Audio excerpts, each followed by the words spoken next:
Okay, working out the bugs of these new features in StreamYard. I'm sure I'll get the hang of it. Not totally stupid most of the time. Okay, we got something else new to me. This is from Brightwood Brewery, and show it to you here first. This is their Expat Aussie IPA, silver can, almost impossible to see the text on it. It's black text on a silver can. Not a very good choice, honestly. Let's go to Brightwood here and see what they have. So it's Brightwood from Dartmouth, Nova Scotia.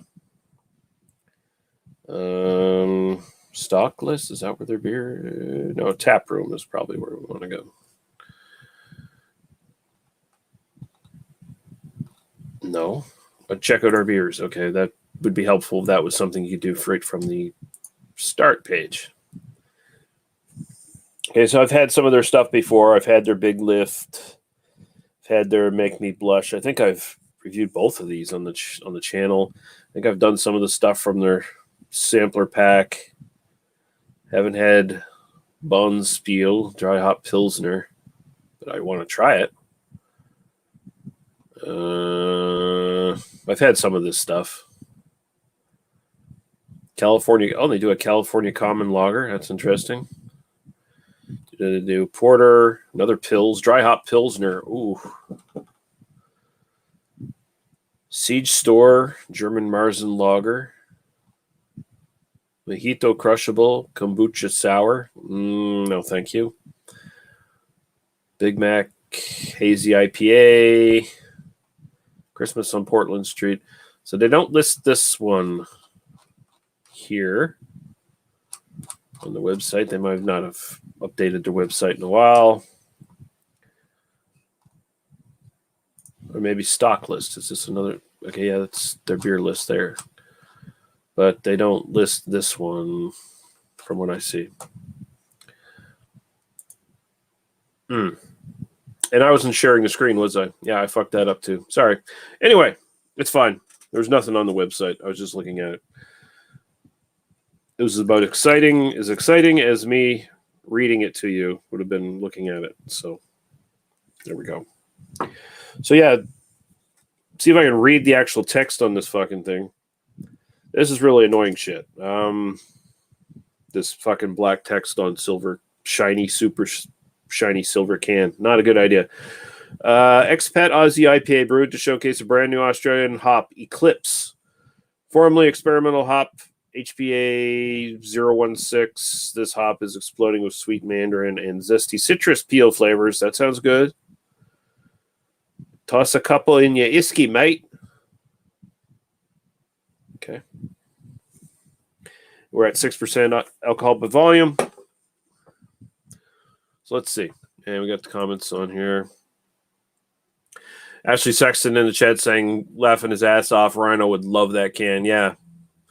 That blind bastard. He would just love this shit.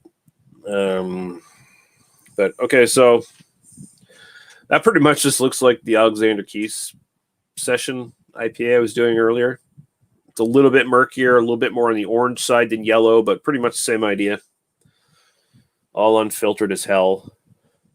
Did they list the ingredients on this fucking thing? I couldn't. It's really hard to tell. Water, hops, malt, yeast. Okay, that's all they give you. But we do know at least some of the hops in here are Eclipse hops. So I don't know if I've ever had anything with Eclipse in them before. I don't know. Back to the aroma.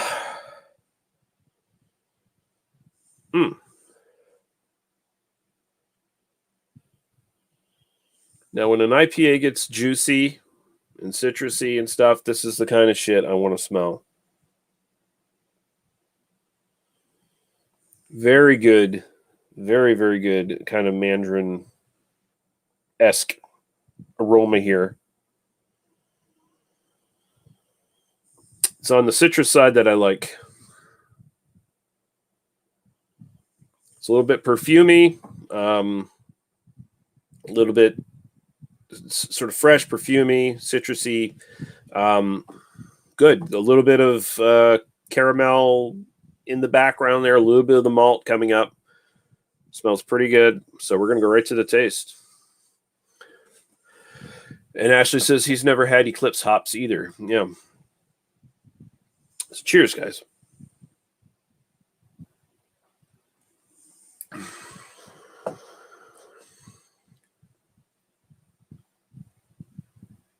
All right.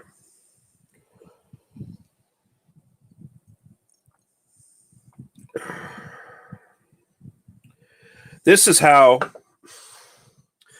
if anyone watches my review of the Alexander Keith Session IPA, this is what I want that to taste like.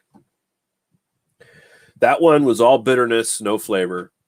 This is tons of flavor, good bitterness in the background.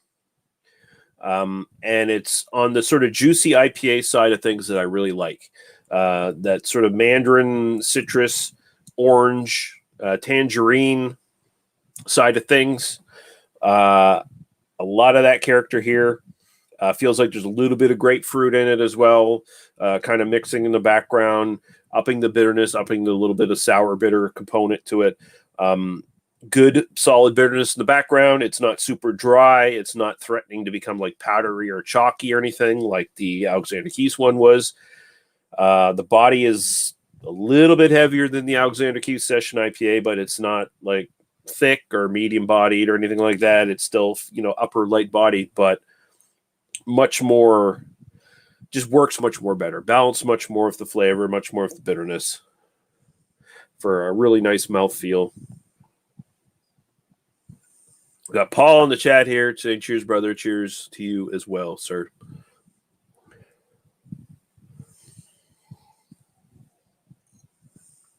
This is good. It's very simple. But, and he says he was just watching my other new video. Cool.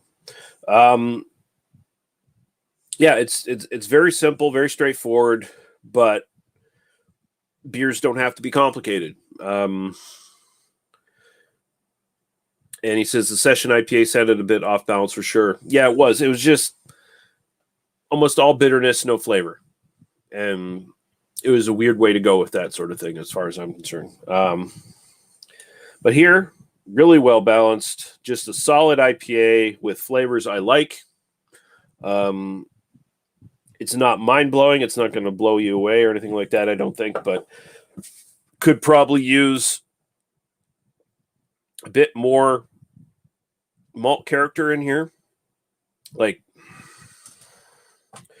maybe give me a bit more caramel or some shit. Maybe just let me know there's some malt in here a bit. It is very hop dominant, but again, it's supposed to be showcasing this Eclipse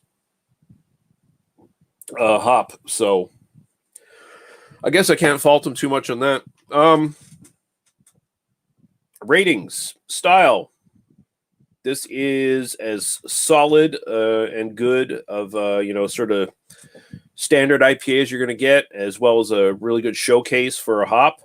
I'm going to give it an 8.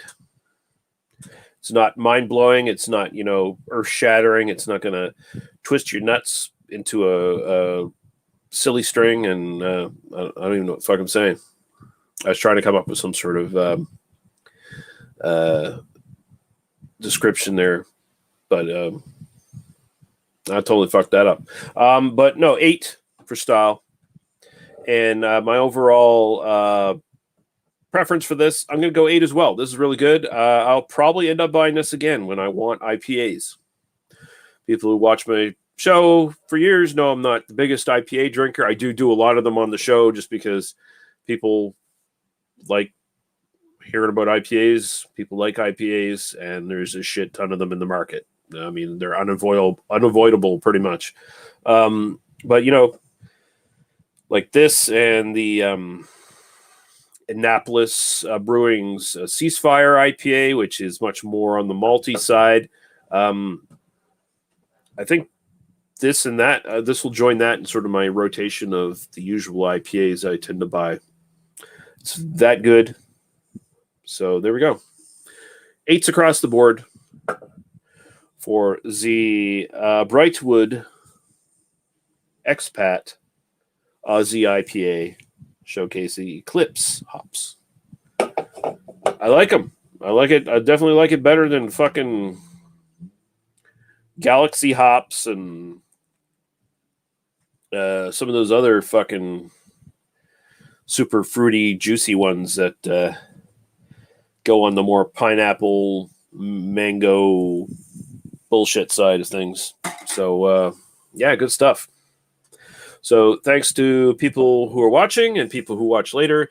And we'll be back for at least, we've got at least 2 more reviews to do tonight. So we'll have another one coming up in, give me 15 minutes or some shit. And we'll be back. All right, guys. Cheers.